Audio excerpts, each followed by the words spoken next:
warahmatullahi wabarakatuh. Salam sejahtera buat kita semua. Om Swastiastu, Namo Buddhaya. Kembali lagi ke channel saya, Aziz Query Official.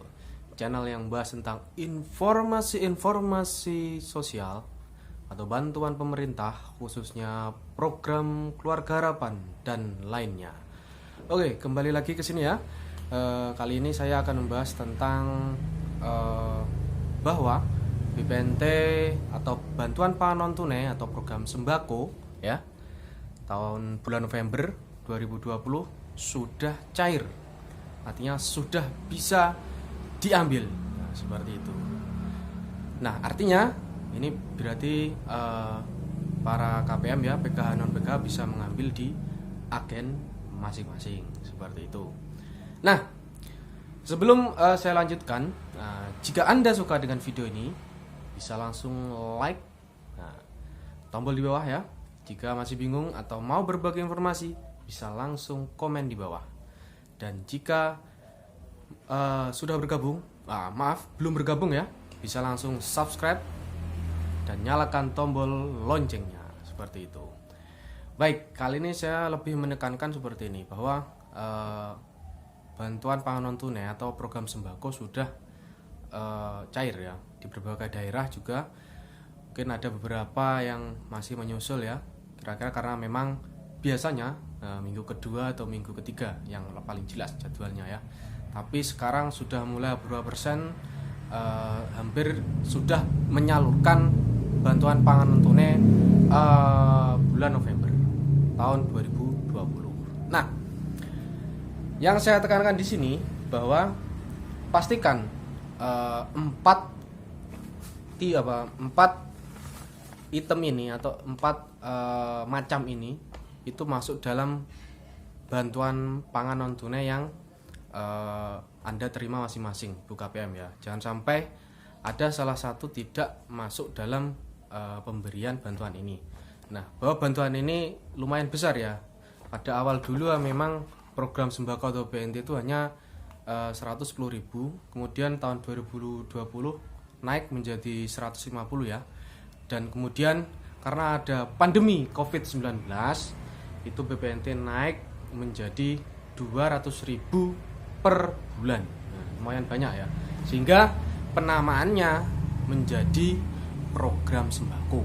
Nah, tapi program sembako tetap 150, tapi karena ada pandemi COVID-19 itu ditambah 50.000 menjadi 200.000 rupiah. Nah, seperti itu. Nah, saya tekankan di sini bahwa ada 4 macam yang harus dipenuhi. Nah, semoga penerimaan Anda semua itu ada 4 macam seperti ini. Nah, yang pertama yaitu sumber karbohidrat. Nah, sumber karbohidrat ini berasal dari beras, jagung, dan juga sagu. Jadi ini sebagai alternatif pilihan. Jadi ketika daerah masyarakat sekalian yang menerima BPNT atau program sembako ini makanan pokoknya beras, biasanya diberikan beras. Ada juga yang jagung, bisa diberikan jagung juga. Ada juga bisa sagu, biasanya di bagian Indonesia Timur ya, seperti itu. Itu satu, yaitu sumber karbohidrat. Yang kedua yaitu protein hewani. Nah, apa saja ini? Jadi ini juga harus ada ketika KPM semua menerima di BPNT. Yang pertama adalah telur.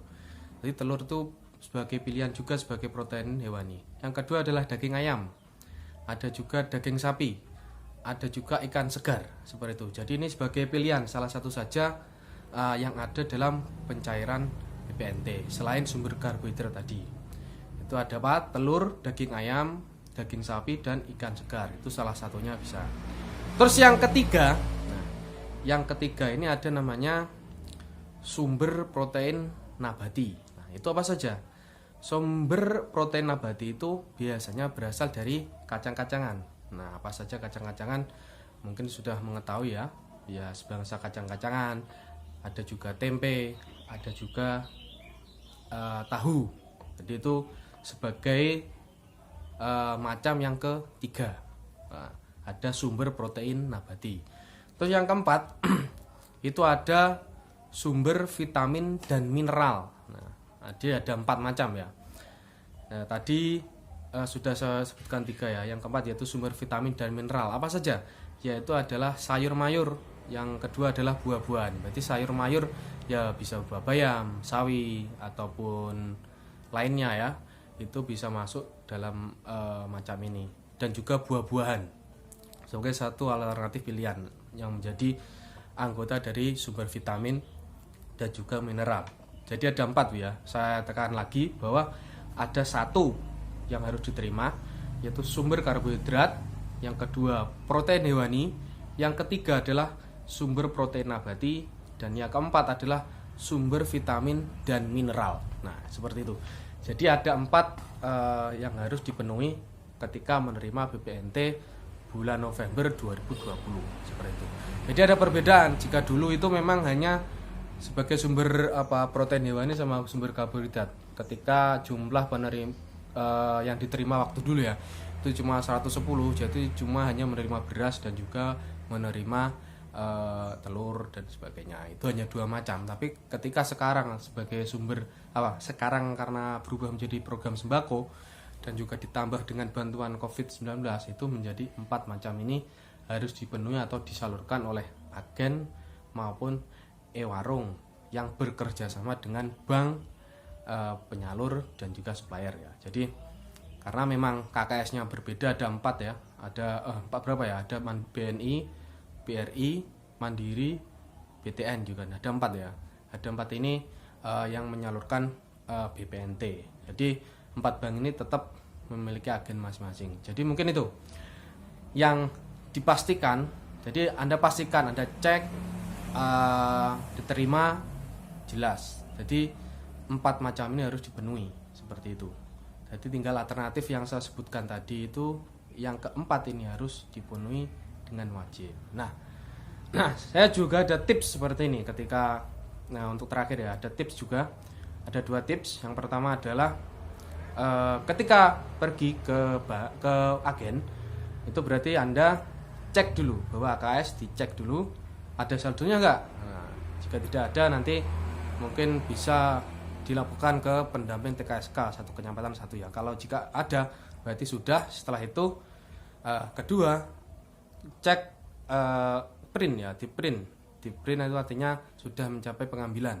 Nah, setelah itu selesai berarti dana BPNT sudah masuk ke agen. Nah, setelah itu berarti Anda sudah akan menerima bantuan dari pemerintah atau BPNT seperti itu. Jadi datang, cek dulu saldonya, setelah itu di print resinya. Biasanya kamu pulang, Anda pulang itu harus menerima resi, jadi sebagai bukti pengambilan.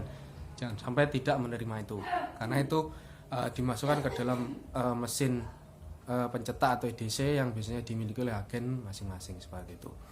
Mungkin itu informasi terbaru yang bisa saya sampaikan. BPNT tetap disalurkan, ini mulai disalurkan, tetap menunggu informasi jika belum. Dan biasanya seperti yang saya terangkan dalam video sebelumnya, tetap menunggu informasi ketua kelompok atau agen biar nanti tidak bingung, karena memang perbedaan wilayah, perbedaan juga penyaluran seperti itu. Itu yang bisa saya sampaikan. Moga-moga bermanfaat. Dan bagi yang belum menerima informasi ini, yang bisa dianggap penting, bisa diberikan atau di-share seperti itu ya. Mungkin itu yang bisa saya sampaikan. Saya ucapkan terima kasih. Assalamualaikum warahmatullahi wabarakatuh.